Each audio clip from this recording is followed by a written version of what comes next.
Good afternoon, ladies and gentlemen. This is Leon Weinstein speaking from Los Angeles, California.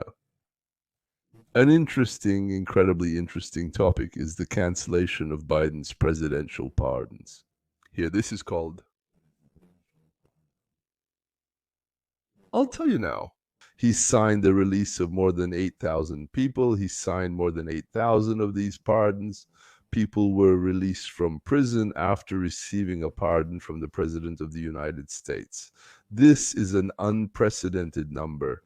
Just to be clear, Trump, 45, that's 144 pardons. Let's call them pardons. Obama, over 8 years, 1,927, and that's very few, 800 per year. Bush, over 8 years, 189, and Joe, over 4 years. 6,500 to outsiders, and 1,634 to his own people, for example, to his son, brother, daughter-in-law, spouses, relatives, political allies. By the way, many of them received it even before, as it turned out, their actual crimes, before any charges were brought against them. In other words, there was some crime or some crimes that they knew about, that Biden, his people knew about, and just in case, they granted pardons in advance for reasons that are unclear, without specifying exactly what they were forgiving them for. There are more than 8,000 of them in total. Just imagine that Joe signed all of them, let's say, so to speak, in an hour. Yes, you noticed he was walking, barely moving his hand. I don't know, maybe I could sign 50 or 60. He does about 30. Yes, he spends 8 hours a day on this, so that's 30 times 8, 240. It would have taken him 34 days to sign this amount. Meanwhile, he didn't visit the bathroom or speak with Zelensky. That is, it's clear that Joe didn't sign these 8,000 pardons simply because he couldn't devote that much time to it. So who was signing them then? Try signing your name on a piece of paper 10,000 times, and you'll find that all 10, 100, or 300 of your signatures are unique. What does that mean? They look similar, but a lot of details won't match. A person can't sign their name exactly the same way 8,000 times. Well, that started a new round of news. Tim Budget said I think it's common practice in corrupt administrations to sell pardons. And James Comer went even further. As the head of the House Oversight Committee, he said, No, you don't understand. We now have whistleblowers coming forward. Did you see how those signatures matched up into an absolutely identical signature merged together? Yes, let's repeat it now. Watch closely how the signatures from different pardons matched up in the red circle into one perfect signature. You probably noticed that I'm once again quoting and showing you excerpts from Benny Johnson. I strongly recommend him to those proficient in English. His speaking style is complex and fast-paced. Benny did a show about one of those people whom we call by their English name. That is, those who are under the threat of being fired, and sometimes even serious retaliation, including elimination. We know about that too. Kaidri has happened several times. He talks about crimes in the organization where these people work. And the most astonishing thing turned out to be that at least three White House employees took payments for signing various permits and presidential orders. These very pardons, the pardons that Joe apparently didn't even know about. Well, apparently he didn't have any idea about anything at all. He just didn't realize that he was signing some pardons and other things there. And they were signing on what is called a pen automaton, which reproduces absolutely 100% the signature that is programmed into it. You just set, so to speak, one signature, and it will reproduce it absolutely exactly 1,000, 10,000, or as many times as you desire. And how many such decrees, permissions, and pardons? Nobody knows today how many there are, and which of them were signed with the president's knowledge, and which without the president's knowledge. But let's start from the beginning. Gentlemen, as always, there will be a highlight, a cherry on top at the end. Or, as my grandma used to say, the best part. By the way, thank you for sharing my videos with your friends. The channel is growing like crazy. So, Biden's White House. A half-crazed president wanders around like a ghost, while very business-like people are making money for themselves, occasionally getting distracted by state affairs. By the way, Benny made such a funny intro for his show.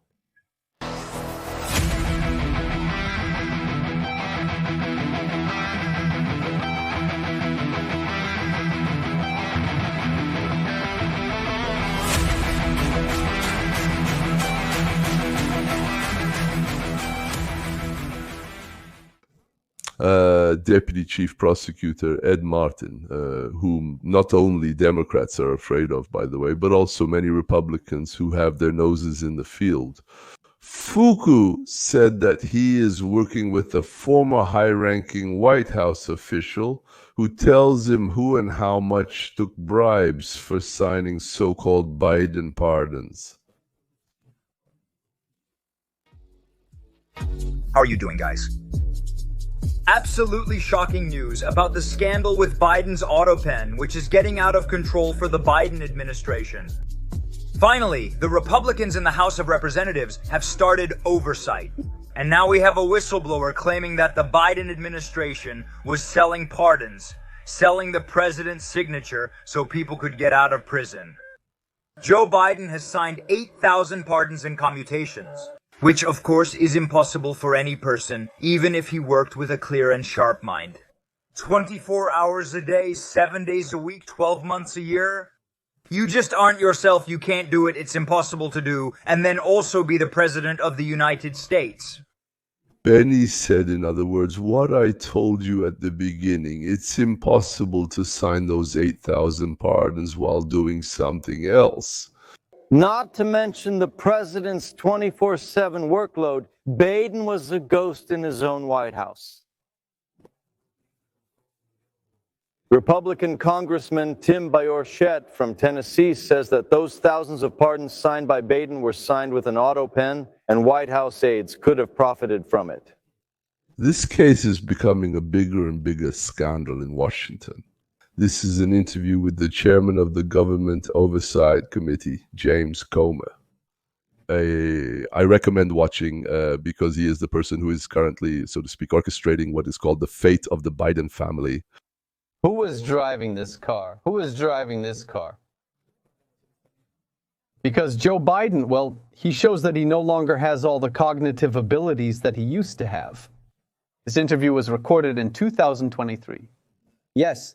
This is substantial evidence occurring early in Biden's presidency. This clearly shows that he was in a state of serious mental decline. This raises the question of who was actually making the decisions. So we found out that not only the pardon he issued, but also many executive orders that are now being used by the courts to prevent changes. Many orders that President Trump is trying to implement to increase the efficiency of the government. Many of these executive orders, as well as the pardons for the entire Biden family, according to the results of our investigation, were all signed by Autopen. And judging by that interview, which took place many months before Autopen began to be actively used, Joe Biden was not able to make decisions. He was not competent.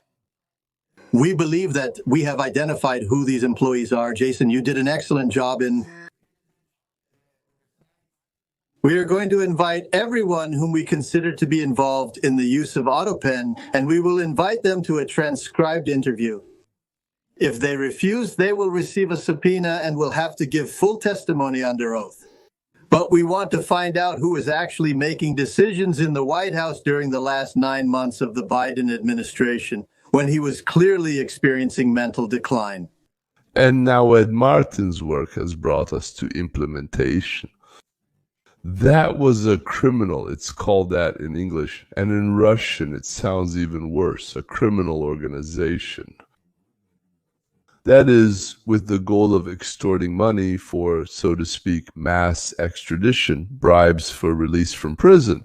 And in the White House, people worked day and night.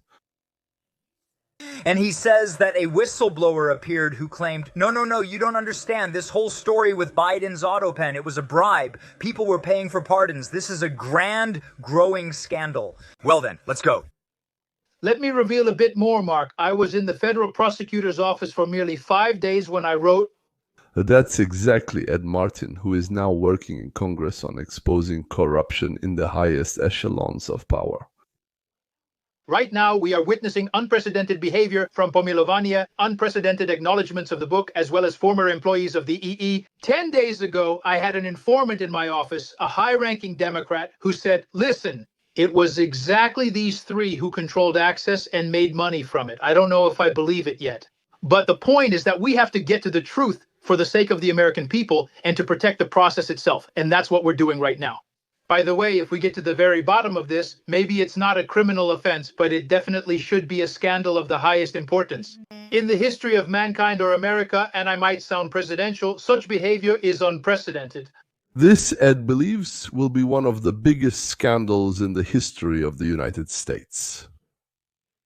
The goalkeepers described it differently. Who exactly had access? But the goalkeepers were Klein, Anita, Dan, and Bob Bauer. And these three were really the dominant figures in the White House. A little bit Ricchetti and, of course, Jill, but I think it was mainly these three.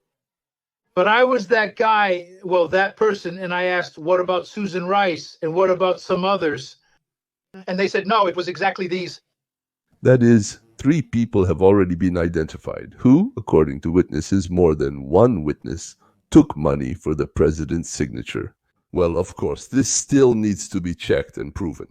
But one thing is clear: Biden did not sign, did not give orders, and did not participate in the decision-making for either the numerous pardons or the many decrees and orders. And if this is proven, will it be possible to cancel everything that was signed without his knowledge?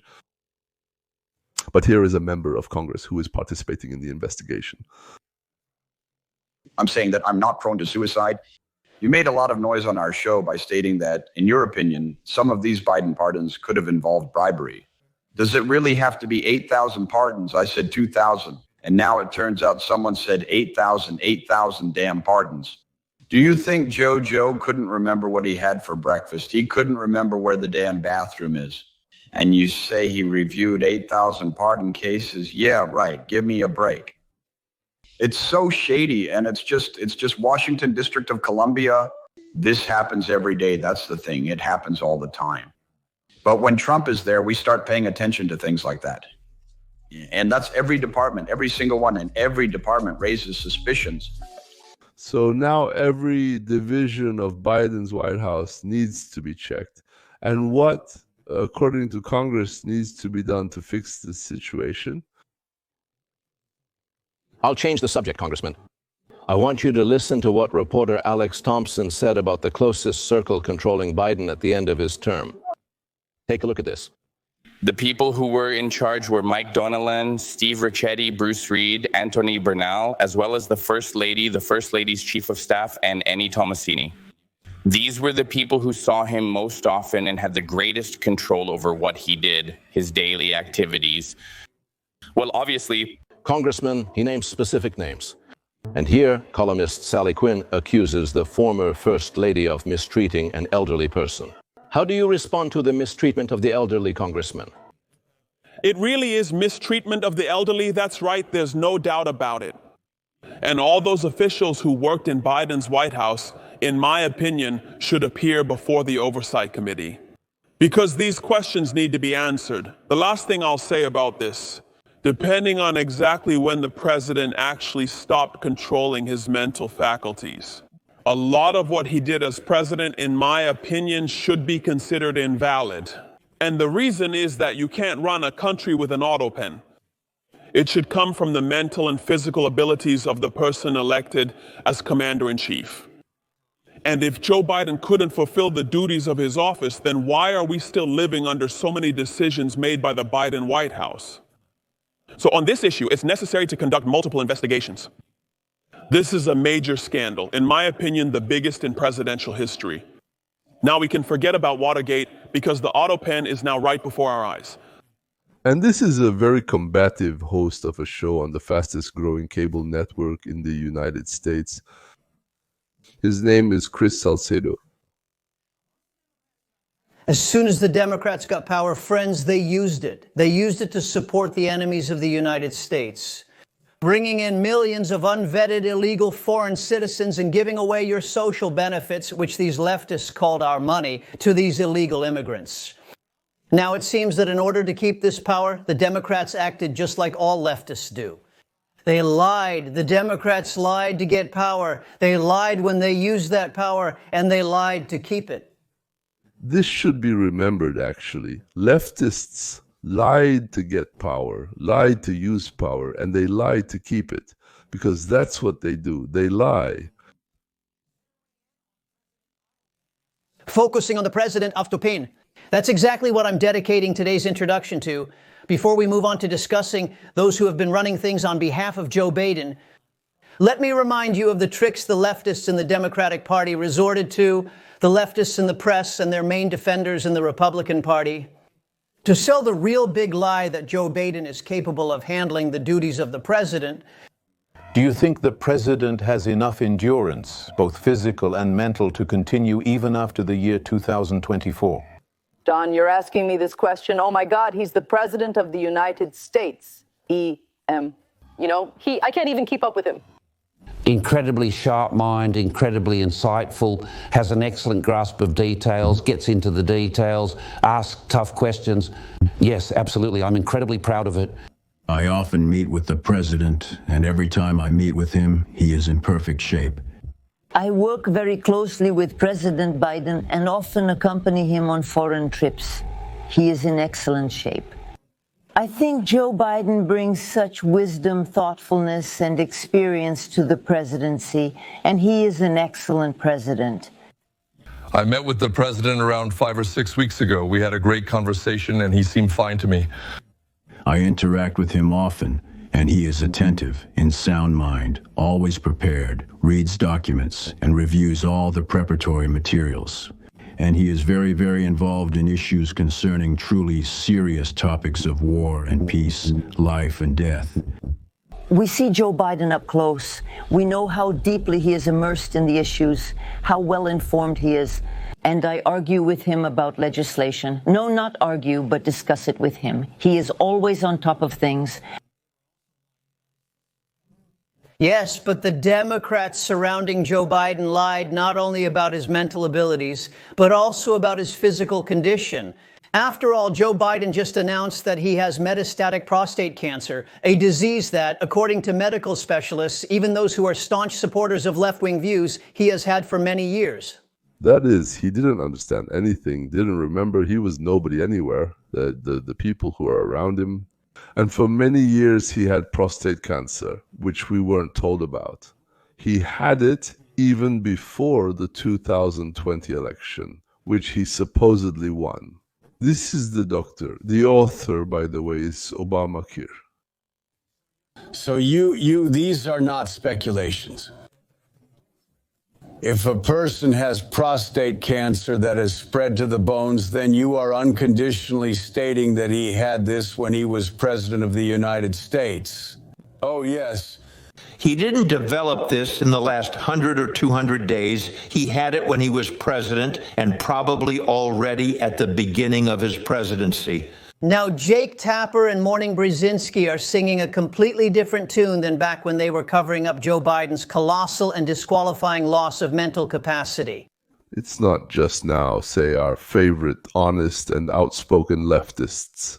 Did you hear how they were pulling the wool over our eyes, ears, everything? Turn on the recording right now, because I'm about to tell you the truth, and to hell with you if you can't handle the truth. This version of Biden is intellectually and analytically the best Biden ever. This Biden is the best Biden for them, so why is he the best Biden for them, better than ever before, at any time? Because he is a living corpse, and the leftists are happy that using his name they can rob the country. And so now that I have laid out the lie that the leftists in the media and government spread for the sake of seizing power, let's see what they have done with this power.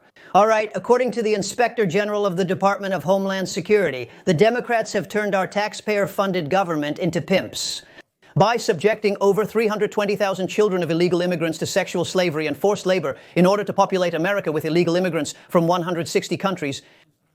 The leftists let 320,000 children without parents into the country and lost all of them. All of them. As you all know, the levels of mortality and crime have skyrocketed. And all of this is because of the Democrats' policies, which certain key Republicans voted to fund without exception, using your money. Here are more examples of what Democratic values and American taxpayers' money have bought. We just found one 2 days ago. For example, a 14-year-old girl lives with 2 adult men who sold her into slavery. And we found her, she's pregnant because of human trafficking. She's being forced into prostitution. Yeah, 14 years old. We take care of her both physically and psychologically. Despite press reports, we are not heartless. We do care about these children. I am a father. And the reason why I am so emotional and so firmly persistent about this issue is that throughout my entire career, I have dealt with dying children. I have held dying children in my arms. I have held dead children in my arms. I have spoken with girls who were only 9 years old, who were repeatedly raped by criminal cartels. I will never forget this. When you kneel down to talk to a 9-year-old girl whose innocence and purity have been taken away, she lost faith in humanity after a group of people assaulted her and stole her innocence and unforgettable trauma. And all this is thanks to the Democrats. Democrats like Senator Chris Van Hollen. Here's a man who played a key role in promoting the narrative that Biden is in great shape so that illegal migrants could not only enter this country but also stay here. This is the very man who flew to Venezuela, remember, to have a drink with a bandit illegal terrorist whose wife was caught on tape accusing him of terrible domestic violence. But Senator Van Hollen and his Democratic Party didn't stop there. No, the Democrats broke into the center where one of these criminal illegals is being held, awaiting deportation. The Department of Justice has filed charges against the Democrat from New Jersey, Lamoniki McIver. She is charged with 2 counts, assault, resisting, and obstructing law enforcement officers, regarding the incident at the Newark Immigration Center. Van Hollen is also fighting to ensure that foreign citizens who supposedly come to our country to study, but instead organize riots, end up blocking university buildings and interfering with American students and those who pay a lot of money for so-called higher education. They could have stayed here. Democrats think it's wonderful to invite guests to our country who then destroy it or break our laws. According to these leftists, that's not a reason to eliminate them. You see, Democrats love foreigners who hate our country just as much as the Democrats themselves do. Look at how Mark Rubio's secretary is constantly being interrupted. Because Democrats like Chris Van Hollen don't believe in freedom of speech. And they're so insecure when their anti-Americanism is questioned that they can't allow facts to get in the way of their leftist agenda. I have to tell you directly and personally that I regret voting for you for Secretary of State. I yield the floor. May I please respond? Please, sir? Regretting voting for me only proves I'm doing my job well. That's a frivolous statement, Mr. Secretary. I started respecting Rubio. Well, it's not that I didn't respect him before, but now I do. And the fact that you now regret voting for me means that I'm doing a good job. I can't answer everything he said, as much of this is untrue, but I'll address some points. First of all, I am truly proud of the work we've done with... For example, I don't regret cutting $10 million from male circumcision in Mozambique. I don't understand how this makes us stronger and richer as a nation. I don't regret the psychosocial support services. I saved $2,000. Mr. Secretary. Senator, I ask you to pause. You have had 7 minutes in a row. I decided to use my time. Yes, Mr. Chairman, it's my right to use my time. Pause. Secretary Rubio? I can go on. There are more things to discuss. We spent $227,000 on a YouTube channel from the funds. We spent $14 million on social cohesion in Mali, whatever that means. There's a visa. We'll find it. We'll cancel it. The First Amendment to living in the United States of America, more to come. We will continue to cancel visas for those who are here as guests and disrupt the work of our higher education institutions. People pay money, these kids pay money for their education, and they should attend. They write critical articles to influence foreign policy. I want to do more. I hope we find more of these pathetic mister. The other day, some guy started a riot. I forgot which university it was at. I asked, please find the arrest records of everyone who was detained during that riot on that campus. Because if any of them have a visa, we will cancel it. I feel safer that way. Okay, let's imprison people like Miss Oster's secretary. I agree with every single word that Rubio just said. Well, let's get back to the president's pen, or rather, his automated signature, which Joe had absolutely no idea about. This brings us to President Autopen, friends. Republicans claim they know who is hiding behind the identity of President Autopen, who was pretending to be Joe Biden and signing pardons while Joe was abroad, and also bills and executive orders if Joe Biden were of sound mind and in good health. And if it could be proven that Biden could not possibly have known about all these signatures, this could be used to overturn many harmful power grabs that these liars, whom we know as Democrats, have imposed on the United States. President Trump and Congress are fully focused on all of this. I think that if you look, this is the same doctor who said that Joe is fine with his cognitive abilities. Everything was fine with him. But he said, if it's the same doctor, he said that everything is okay there. And now this, unfortunately, is being disproved. And Autopen is becoming a very serious topic. You know, Autopen is becoming a serious topic because it seems that maybe it was the president, whoever was controlling the Autopen. But when they say that it wasn't very good, they also, need to look and say then that the test wasn't very good either. In other words, things are happening that the public was not informed about. And I think someone will have to talk to his doctor if it's the same doctor, or even if it's two different doctors. Why weren't cognitive abilities discussed? A note for all of you, the leftists in America, you understand? We don't allow a bank robber to keep the stolen money. And we don't allow the government to use evidence in court if it was obtained illegally. We do not encourage illegal and unethical activity. The real big lie that the Democrats in Congress and the media have been spreading is exactly such an unethical and, I believe, illegal act. And we must not only reverse all the harm that the Democrats have caused and are trying to cause us, but also hold accountable to the fullest extent of the law those who have broken our laws and public trust in order to cause this harm. And, as President Trump noted, holding accountable the degenerate or degenerates responsible for President Autopen for treason. Well, that's a good start. As you can see, the Democratic Party, represented in the Russian-speaking internet by dozens of talking and lying heads at the same time, lies all the time, lies non-stop and about anything. You can take care of yourself and still be a good neighbor, or you can be a lying, spitting, poisonous creature, hating any success and envying everything, what they were deprived of by God, life, or nature, regardless of one's beliefs. But our leftists were deprived of conscience, honor, intelligence, and decency. And on top of that, they were also deprived of logic. All they have left is to be nervous and to stink. Until next time. Bye.